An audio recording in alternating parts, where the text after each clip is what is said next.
Venezuela, arriba los corazones. Gracias por estar con nosotros a esta hora del día y sobre todo interactuar.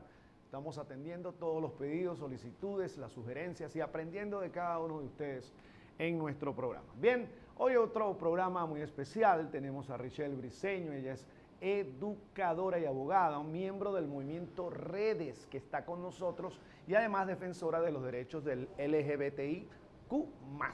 Bienvenida, ¿cómo estás? Gracias. Antes de darte la mano, fíjate, tenemos una rigurosidad aquí en el programa porque tenemos un desinfectante. Mira, ¿ves? Es un antibacterial BQ que está en todas las redes sociales, 99.9% de los gérmenes. Lo vamos a eliminar en este momento. Venga.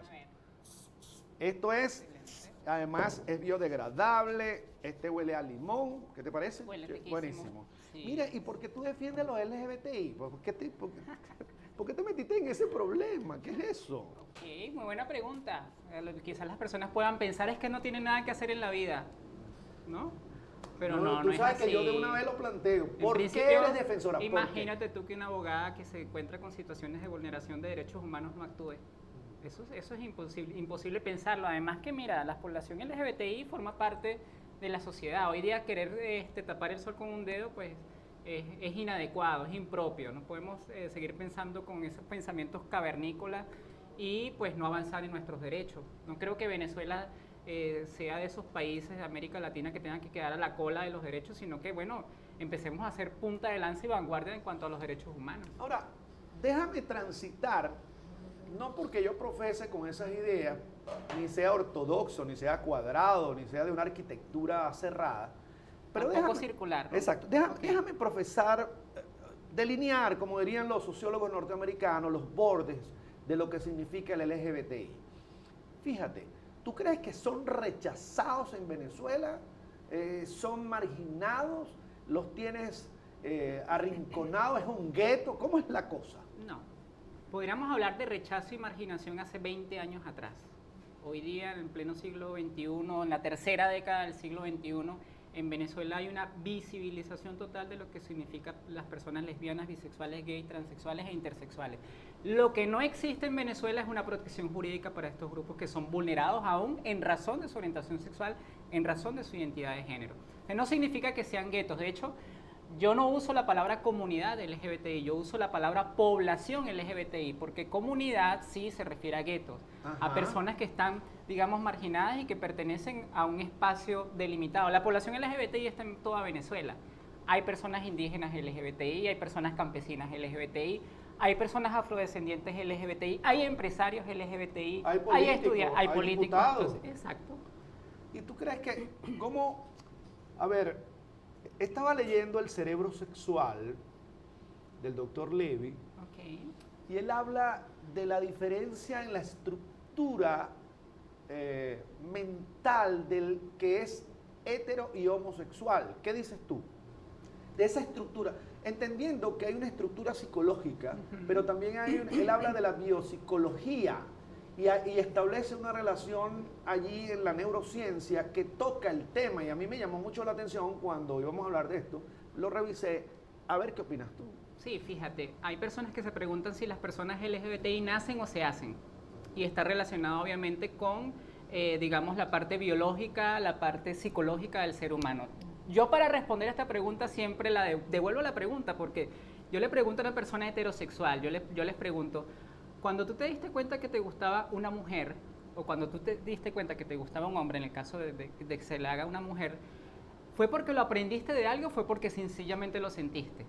Y ellos generalmente responden porque lo sentí, no lo aprendí, simplemente sentí la atracción hacia esa persona.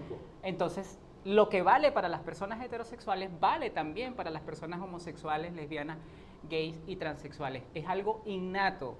La identidad de género y la orientación sexual es un elemento intrínseco de la personalidad. No es que se nos añade con las experiencias, sino Pero tú sabes lo que pasa, que a los defensores, a ustedes los culpan, los señalan o los llevan a un terreno donde están invadiendo, por ejemplo, la niñez. No les permiten a ellos, digamos, esa es una pregunta, no les permiten su autonomía en ese sentido, ¿no? Sino que los van orientando de una vez. ¿Eso es cierto? El problema con la niñez es básicamente la siguiente. Si hay un sector... Quiero que me digas la verdad. Si hay un sector aquí quiero que me tiene... diga la verdad.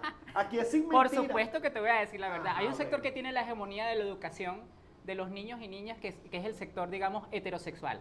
Si la homosexualidad se aprendiera, o el ser lesbiana se aprendiera, o el ser trans se aprendiera, entonces todos seríamos heterosexuales, porque todas las personas LGBTI provenimos de familias heterosexuales. Aquí no existe ninguna persona que venga de familia, No lo sabemos, pero... no heterosexual. Entonces, pensar y decir que porque un niño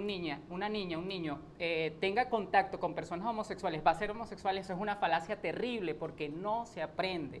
No es una cuestión de educación. Ahora, ¿qué sí puede aprender el niño y la niña? A ser tolerante, a ser inclusivo y a ser respetuoso de la diversidad, de todas las personas que estamos y existimos en la sociedad. Claro, pero te la pongo de esta forma. Una pareja lésbica, una pareja lesbiana, va a un centro y adoptan unos niños. Esos niños, ¿qué reflejo van a tener en la sociedad? Que la sociedad es así, es la orientación. Es decir, ¿qué me puedes orientar ahí? Te puedo decir que el niño va a entender que así como existen familias conformadas por personas del mismo sexo, existen familias conformadas por personas de distinto sexo. Y ninguna familia es más que la otra, ni ninguna familia tiene más derechos que la otra. Ahora, pero ¿tú sientes que eso está totalmente digerido?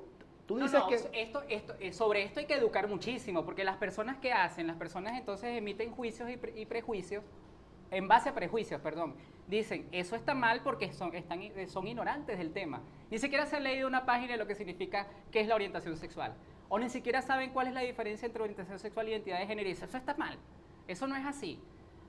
Si tú quieres emitir realmente una opinión seria respecto a algo que está sucediendo, tienes que educarte, tienes que formarte. Hay que leer, claro. Hay que leer, tienes que entrar en el contenido para no emitir juicios de valor que a final de cuentas lo que hacen es dañar a la sociedad y no formarla. Hay algunos sociólogos, incluso hasta premios nacionales, que hablan de lo antinatura que significa la construcción de una familia partiendo de una comunidad LGBTI. ¿Qué opinas tú? Bueno, mira, no hay nada más antinatural que pensar que todos somos iguales. Eso sí es antinatural. Ahora, lo que sí es natural es pensar... ¿que no somos iguales? Es que, ¿no somos iguales?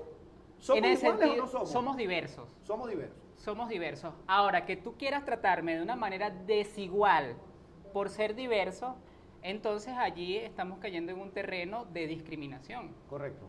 Y eso no lo podemos permitir desde el activismo, desde los derechos humanos.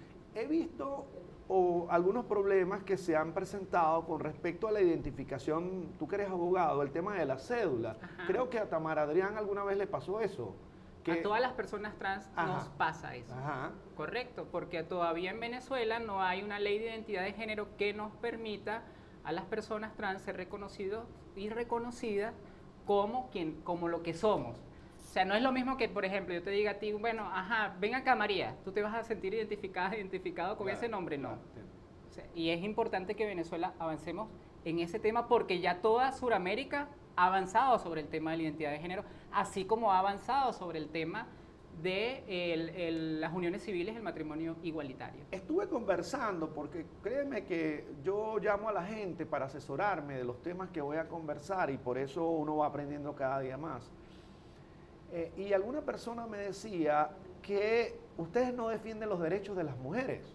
¿Eso es cierto? Eso es falso. ¿Quién te dijo eso? No te puedo decir quién, porque esa es la fuente. Prende la luz roja porque ahí hubo una mentira.